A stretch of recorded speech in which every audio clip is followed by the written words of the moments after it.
at 6. Well, it doesn't matter if the fire is big or small. The dangers of fighting a wildfire are always present. A firefighter was killed and another injured while responding to a new wildfire near Echo Summit. News 10's Bianca Grollo explains what we know about what happened. And one thing we do know right now, we're just learning that mandatory evacuations are being ordered in the Jerusalem area of that fire. So again, we're going to be keeping a close eye on this one this afternoon. And moving now to weather, Leticia Castro is standing by with a look at our condition. And Ty, do you know if they're going to be trying to look for any surveillance video or things like that that might help track down where that car came from? Well, at this point, this here is a residential area, so there may be some homes here that may have surveillance, but as far as where the origin of that vehicle, where he came from, that's something they say they will have to be, talk to people that knew him to see if maybe they can trace his whereabouts in the, the hours leading up to this shooting. All right, thanks, Ty, for that update this evening. Well, if you're... And a big tribute in the Bay Area today to law enforcement officers at the Oakland A's game. Cornell Bernard was there to salute to all officers, especially their local fallen hero, Hayward Police Sergeant Scott Lungard. It's not always easy to pick the perfect date for a wedding, and it's even tougher sometimes to pick your partner. But what happens when a judge in a courtroom makes that decision for you? Well, 20-year-old Justin Bundy ended up in front of a judge with a misdemeanor assault charge after standing up for his girlfriend Elizabeth and getting into a fight with her ex-boyfriend. I said, well, to be honest, sir, I was raised with 4 sisters, and if any man was talking to a woman like that, I would probably do the same thing. The judge responded by giving him just 2 options. Here they are: 15 days in jail. Yeah, all right. Or marry his girlfriend within 30 days. The father of the bride was not very happy about that. Anger. I was mad. He can't do this about court ordering somebody to be married. That got me right there. I got a hold of a couple of lawyers, but they kind of told me that somebody was trying to pull my leg, that judges don't court order somebody to be married. Oh, that happened, and Justin and his girlfriend had talked about marriage before the assault charge, so they decided a courthouse wedding was better than 15 days in jail, and Justin possibly losing his job, of course. But legal experts say he could have appealed the sentence and likely would have won. No, you can't offer probation or a marriage. It sounds like kind of a softball approach to the old days of shotgun weddings. And even the judge's capability of enforcing what he thinks is best for some people in his court. It's an interesting concept, but it's a little funny. I mean, in a sense, it's like, would you like to have a probation or would you like a life sentence? Maybe they just needed a little push. Well, while Justin and Elizabeth say they do not regret their marriage vows, they do regret not being able to plan and have control over their special day. They can always go back and have another celebration. Of but course. I would have to think the judge probably saw something within the couples and just kind of made that That's what I said. I decision. wanted to know what exactly all went down in that courtroom, because I feel like something must have happened where he was like, all right, you should just get married and that'll fix all the problems. Yeah, so I mean, because it's not legally binding. Right. But the marriage is now. Oh, that is. Yeah. Congrats to them. I hope they enjoy a happy life and no more legal problems. Well, coming up all new tonight on News 10 at 6. We're heading to breaking news. We're keeping an eye on a fire out of Lake County. These are new images coming in via social media on Facebook and Twitter. You can see smoke coming up in that air. Now, this is all regarding the Jerusalem fire happening right now. Mandatory evacuations once again in effect for the Jerusalem fire. It's kind of unfortunate because folks in that area had just gotten over the Rocky fire, which is now 70% contained, had burned nearly 70,000 acres, and now they've been burning since 10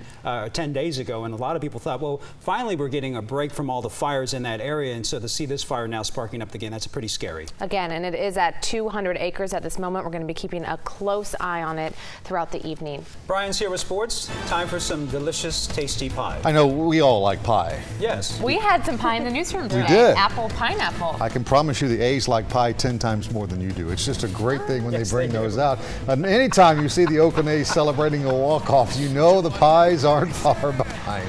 Meanwhile, your brown lawn is one indicator the California drought is very serious. So are the pictures that we're about to share. Tim Daly checked on New Melones Lake, that's east of Stockton, and found the water level is so low, an old bridge and even a stolen car have both reappeared.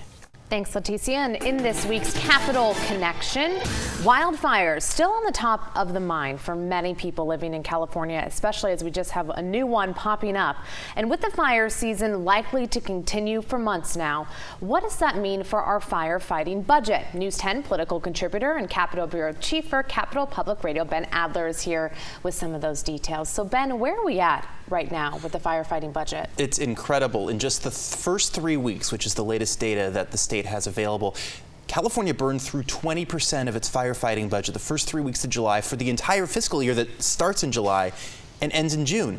And so you've got, that's it, there's 20% gone. Now, I should say right up front that if the state then uses up the whole budget, there's reserves, and even if the reserve runs out, you just spend money. It's not like the state's going to say, hey, you know what, we're just going to let those wildfires burn. But it just shows it's one measurement, yet another measurement of just the extent of this fire season. 20% in 3 weeks. I mean, it almost sounds crazy that that's happening. What does that mean, and how could that impact the rest of the budget?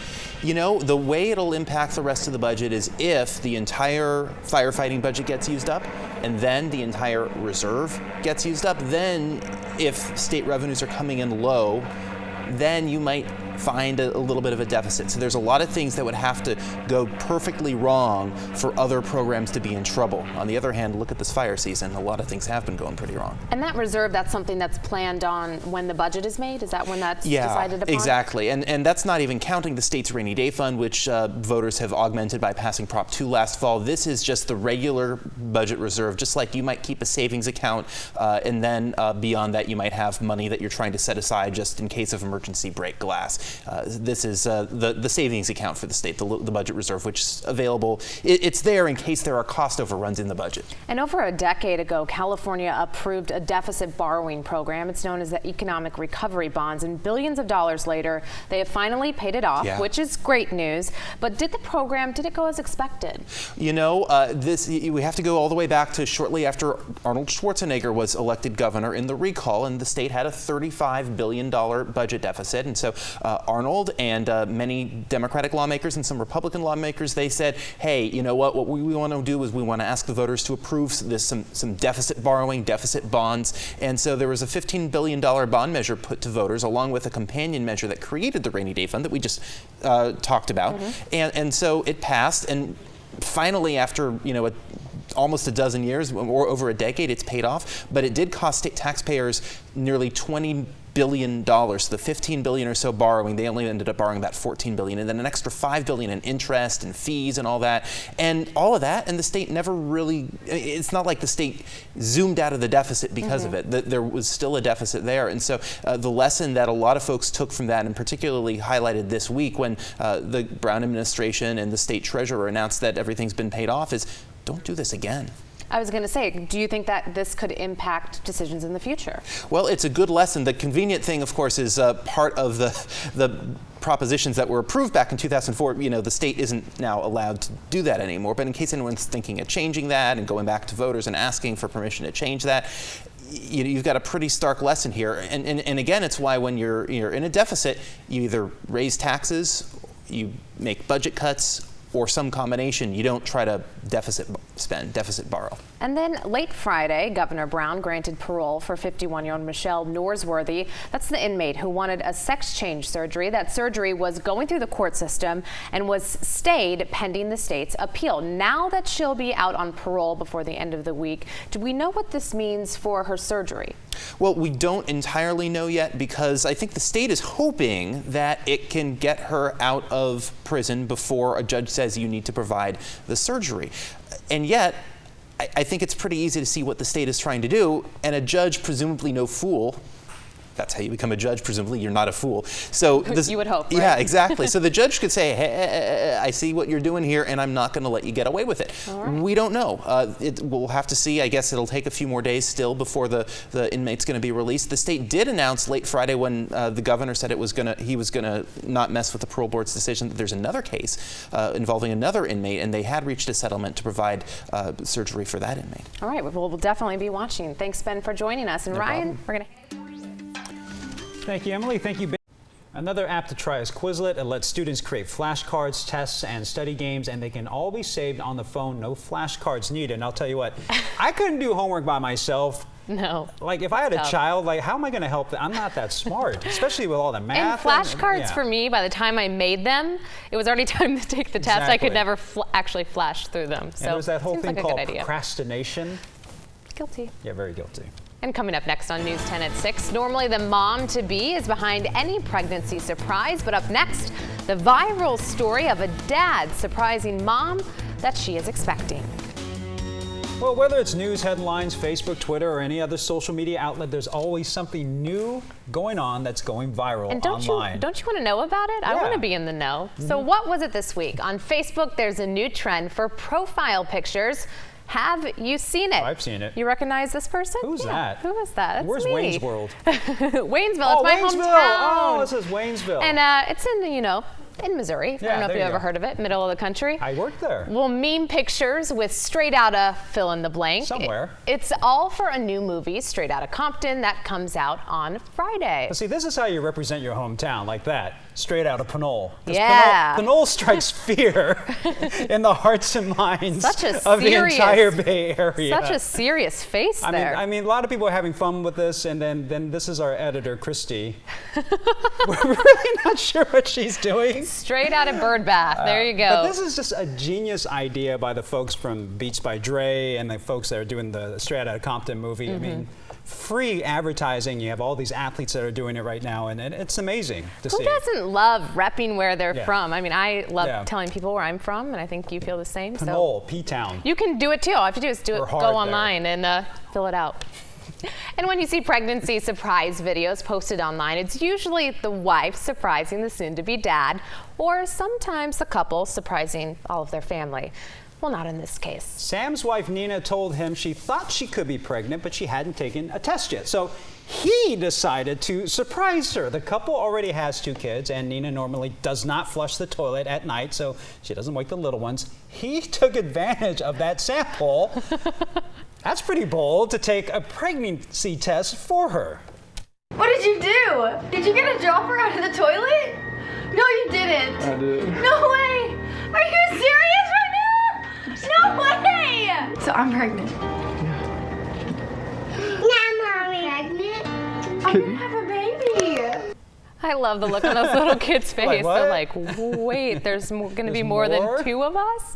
This guy's reaction was the best. I watched most of it. I fast forward through a little of the video, I'll admit, but I watched most of it in the beginning, and he's hilarious because he's going through the morning talking to her and like throwing out all these little hints and making weird faces behind her back, and what a great surprise for them. So for most women, though, is that something you encourage, or is that something that's kind of a little weird? It might be overstepping a little bit. You would think so. Maybe she'd want to share the news herself. I don't know. They seem pretty happy about it, though. Yeah, they seem like a good couple. And in the world of sports, the daughter of now Hall of Fame Junior Seau became a virtual sensation this weekend. Sydney Seau gave a powerful and eloquent speech that became the talk of yesterday's induction ceremony. Seau, who was a 12-time Pro Bowler, committed suicide in 2012. He was diagnosed with serious brain trauma. A lot of people believe Seau that was caused by concussions that he suffered as a player. Originally, the Hall of Fame was not going to allow her to speak, saying they only use video tributes for inductees who have passed away, but last night they did allow her to say a few words on stage after the presentation of her father's Hall of Fame bust.